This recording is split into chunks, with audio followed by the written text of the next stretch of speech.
This is JP from Political Pop Culture, and this is my take. Bill Gates was on CNN yesterday talking to Jake Tapper. In the interview, Gates said some things that got a lot of people, yours truly included, fairly worked up. I'm going to cover a few of these things in detail, but to do that, I need to show you what he said first. So take a look.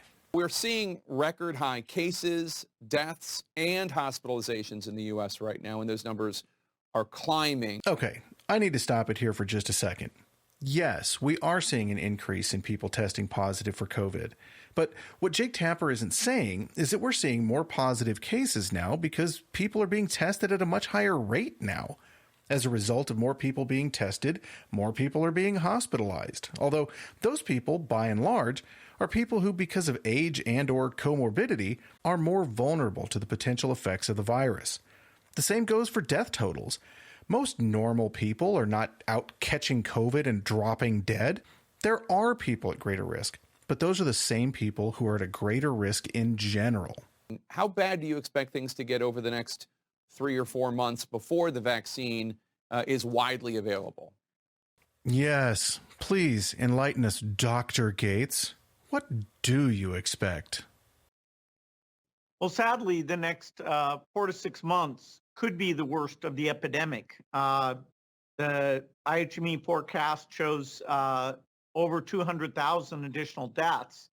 If we would follow the rules in terms of wearing masks and not mixing, we could avoid a large percentage of those deaths. So in the near term, it's bad news.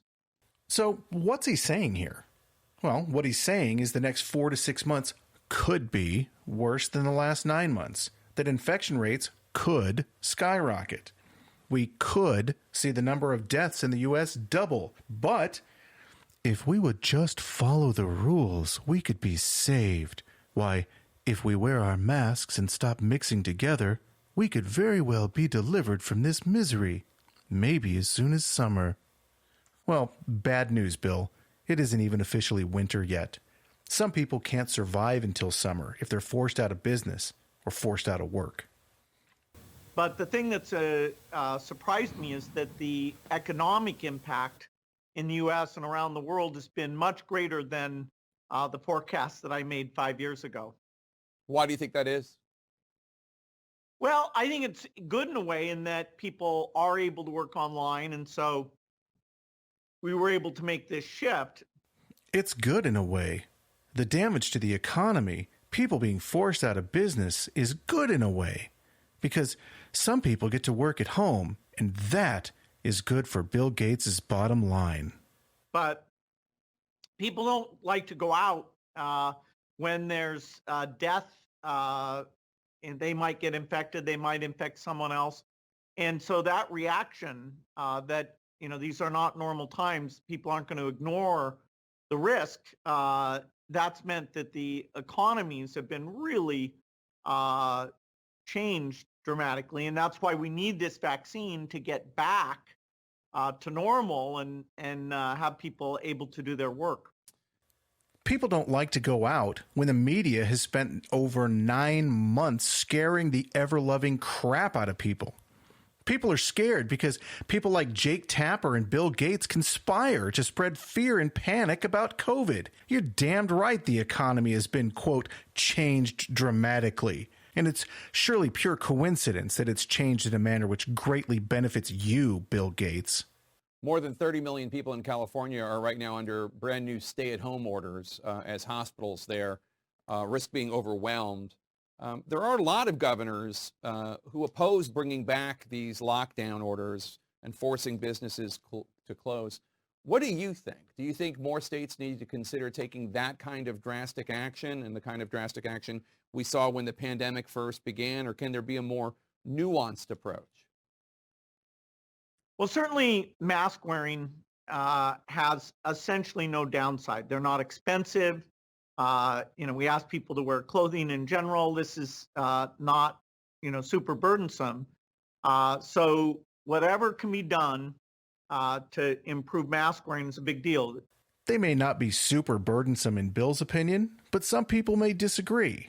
I'm not going to debate that point. But what I do want to point out is that he is stating his opinion as fact. Also, don't talk to anyone about something being not expensive while you're talking to us from your $127 million mansion. For people who can't afford to make their mortgage payment because their business was forced to close, those masks may seem pretty goddamn pricey. You know, we know it would save over 50,000 lives to have good compliance on that. We know it would save over 50,000 lives to have good compliance on that. Who's we, Bill? You have a toad in your pocket? No citation, no statistics, no evidence to support this claim. Your supposition isn't fact. Bars and restaurants in most of the country will be closed as we go into this wave, and I think, sadly, that's appropriate. Restaurants and bars across the country will be closed for 4 to 6 months. And Bill Gates thinks that's appropriate. This is one of the richest men on the planet telling restaurant owners and service workers, good, hard-working people throughout the country, suck it up, Buttercup. Take one for the team. Well, sure, why not, Bill? It's for the greater good, right? Let's talk about that greater good for a moment, shall we? Who exactly is benefiting from the shutdowns? Well, that's easy. Big tech, people like Bill Gates. Big online retail, people like Jeff Bezos. Big media. Why, hello there, Jake Tapper and CNN. You can't open your bar. You can't open your restaurant. You can't open your hair salon.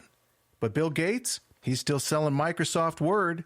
He's still selling Minecraft. Yeah, Microsoft owns that. He's still selling Xboxes. You see, it's okay for him to run his business. You just can't run yours. Bill Gates' net worth has gone up more than $20 billion since the pandemic started. $20 billion. But he wants you to sit home.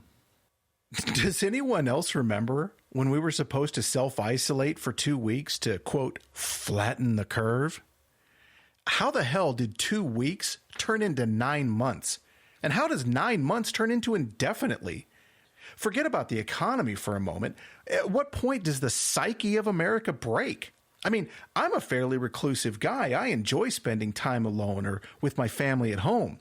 But what about people who want to be in those social settings? What about the people who thrive on that type of human interaction?